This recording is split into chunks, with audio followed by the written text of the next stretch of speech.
Hello everyone. So this videos came about because I've had someone on Patreon asking me about this, actually more than one person, and I've had some YouTube comments as well recently, basically saying that they've been visited by spirits while they've been asleep on a night and it's not been so nice.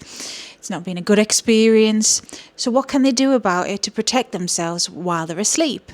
So this is my take on things, and this is what I do, and this is some advice I have to give, because when we're asleep, we're at our most restful time and our most vulnerable time. So sometimes some spirits take advantage of that, whether that's good or bad. So let's get into it. Let's talk about it already.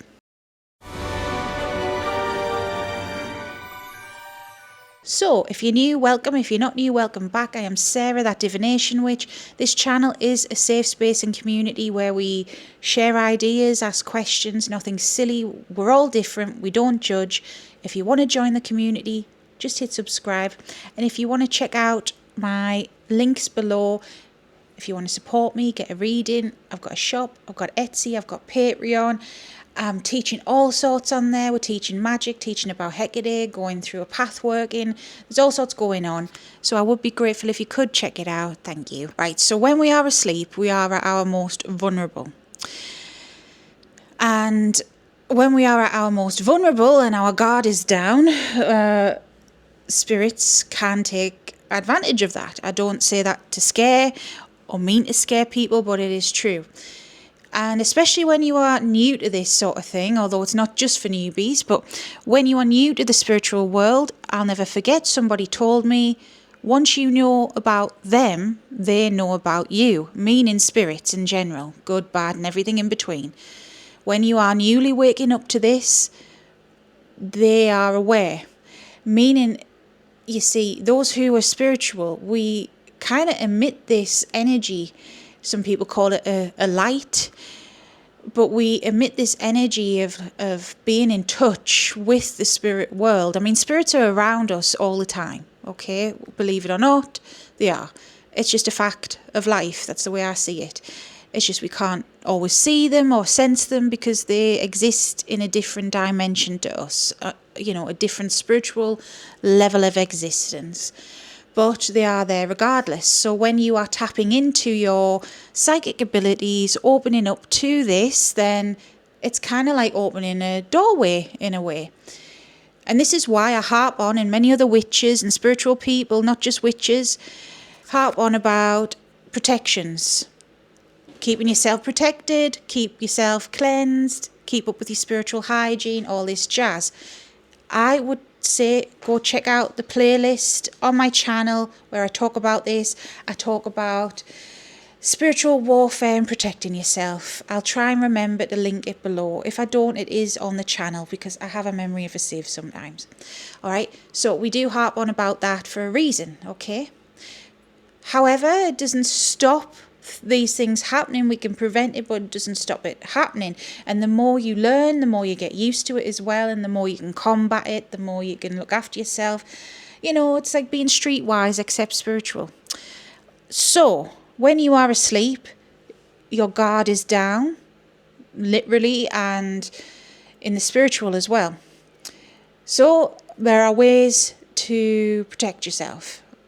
So the first way is probably the most simple, and it is something that I dismissed at one point as an old wives' tale, as they say where I'm from, like a superstition, but it seems to work for me. And you can laugh, I don't care. That is sleeping with a light on, and I don't mean the whole massive big light. I literally have a night light. It is not because I am afraid of the dark. It is because I'm sick of being woken up. Because when I was brand new to this, I got the advice off someone and I used to dismiss it as being, oh, you're silly, you're afraid of the dark. No. Because we emit energy when we are spiritual, and especially when you're new and you don't have control of it kind of thing. Lost souls especially are attracted to that, the light, essentially. It's like a moth to the flame. And there are other spirits as well, not just lost souls, but good, bad, everything in between, like I've said, that are attracted to this. Now, there is a reason why a lot of hauntings happen on an evening, in the twilight hours, superstitions around that, in dark places that are not inhabited, superstitions around that as well. It is because the energy for them to be able to present is still, it is, how do I put it into words? It's more easy. Like, what I'm seeing in my mind as to how to describe this is like a boat on an ocean. If the water is calm, it is going to be easier to power through than if the water is choppy, you know? So when there is light, when the energy is up, when the sun's up and loads of people are awake and loads of energy is about, it's harder for spirits to push through. But in the stillness of the night or in abandoned places and things like this, it is easier for them to push through. So on an evening, they are attracted to the light. It's a kind of a distraction method, is what I'm trying to say. So that's just something I've noticed. It doesn't stop it altogether, but it's helped me, and it's helped me be less disturbed, along with other things. But it has helped me be less disturbed, because for me, I still get visits. And when I do, they can be good or bad. But either way, even if they don't mean to hurt me or threaten me or be scary, I still get woken up. And my sleep is precious. And that's what was annoying me more than anything in the end. Kept being woken up, and I'm like, will you stop waking me up? So a night light is perfect for me, because I can't really sleep with the light on. It's just say dim, you know what I mean? It's not enough that it's going to disturb you in a way of not getting a peaceful sleep, you know? So that's the first tip, I would say. Second tip, I mean, there's a lot of tips here. Mirrors in the room, right? I've talked about portals on the channel before. If you have mirrors in your room, some people believe it, some don't, but I'm a firm believer that mirrors can be portals to the other side, to the spiritual realms, and beings can travel through mirrors. Energy can travel through mirrors. You need to lock your mirrors, okay? Locking a mirror can be as simple as when you're cleaning it, draw a pentacle on it, a protective rune, a symbol, create your own sigil. I have gone one step further, and I have literally painted a sigil on my mirrors in my home with a Posca pen. If you don't want that, don't do that. You can also cover them up, as simple as that, okay? But ultimately, in your bedroom, make sure you don't have them facing your bed. I had that for years before I knew about this. I used to have these mirrored wardrobes, and I used to have the most disturbed sleep ever, all the time. I would see little apparitions of shadow figures and things and think, oh my God, I'm hallucinating. No, it was a portal, essentially. So make sure you don't have mirrors facing your bed, okay? Another top tip. Now, your room is going to be your sanctuary, your bedroom. So, as arbitrary as this might sound, clean your room. I'm not a neat freak. I have clutter. We all do. I'm not perfect like that. But having dirt, and I know mental health sometimes can impact this, but having too much can attract negative energies in general. It makes you feel on a psychological level. If you wake up looking at mess, then you feel like a mess. Someone said that to me years ago, and I firmly believe that.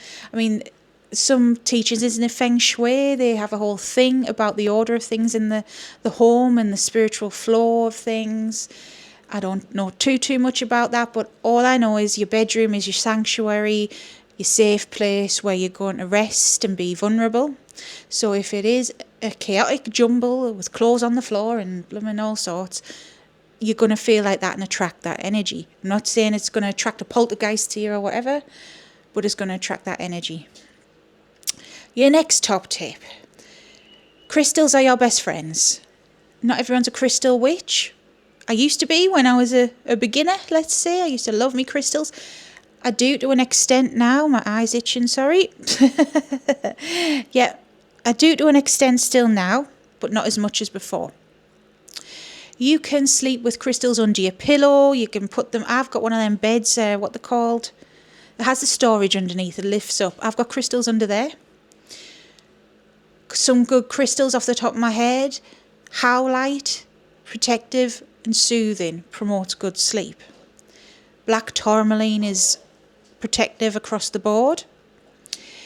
Amethyst to an extent, but it will also open you up psychically. So unless you are wanting to have, premonitions in dreams or whatever, sorry, my eye is itching again.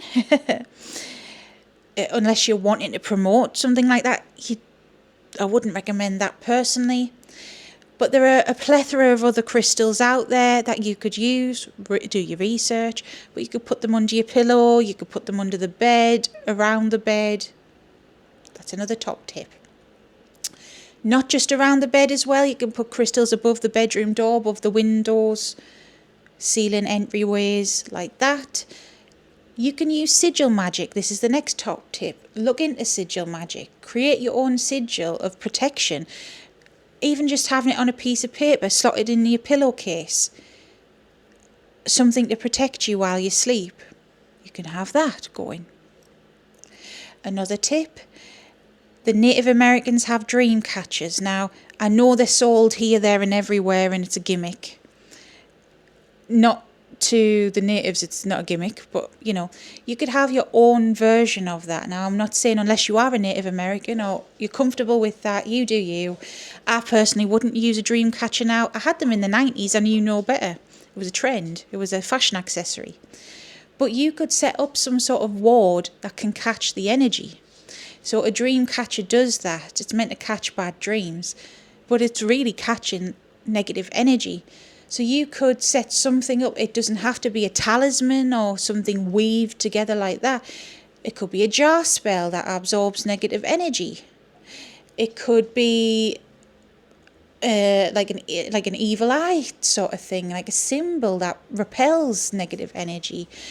Sigils, again, it could be literally anything. Get creative with this. But what you want to be doing with your bedroom is making sure that it's a peaceful place, comfortable place for you to rest and be at your most vulnerable. Keep the energy cleansed as well. Keep your room cleansed. When you are cleansing your home, don't forget the bedroom. Don't forget around the bed. Make sure it's a nice, comfortable place feeling wise. You want to have those feelings inside of the room to attract that kind of energy to you. So those are my top tips quickly to share for beginners and not so beginners. I mean, there might be some tips there that you never thought of. The whole point of magic, witchcraft, whatever you want to call it, it is to get creative. It's a craft. So think outside the box, but protect your room. Keep it nice, keep it clean, and don't have mirrors facing your bed. And you should be fine, essentially. And the light will help as well. But ultimately, remember, you have power, right? You can tell a spirit to go do one. Tell it to go if it's not welcome, essentially. Because this is your life, this is your living world that they're invading, kind of thing. Even though they're in their spiritual world, it's your territory. You've got every right to say no, get out. Yeah. Also, one last tip I've just thought of. This is for certain people. Not everyone does this. I don't mean to tar people with this brush, but especially young ones on TikTok, I used to see it. Just whipping out tarot cards anywhere. I read it for a living, but I never do it in the bedroom. Some people do. I've never read tarot in the bedroom. I've never done anything spiritual in the bedroom. Some people have altars in their bedroom. I personally don't. Each their own. If you don't mind that, fine. But my sleep will be disturbed. Even if a deity was coming in all the time, I'd be like, I can't deal with this. So For me, I wouldn't be doing anything spiritual in the bedroom if you can prevent it, all right? Some of you, if you only have a bedroom, you know, if you live at home or you're in a student place or whatever, you might not have a choice. This is why you keep it cleansed and protected, you know, and feeling good. But if you can avoid it, try not to do spiritual stuff in the bedroom, all right? But that's my quick advice. I hope this helped. If you've got any more advice, please put it in the comments below. Help each other out, because it's what it's all about here, all right? And if you liked it, hit subscribe. I've got playlists on all sorts of stuff. I just try and share as much as I can. Also, a few people have said that I look tired. It's because I can't help the way my face is shaped. This is just a tiny light I've got here. It's the lighting. I do need to use better lighting when I'm filming like this. But truthfully, if it's a quick video like this, I can't be bothered. It's just the way my face is shaped. I can't help it. All right. Until next time, stay safe, stay witchy. Bye.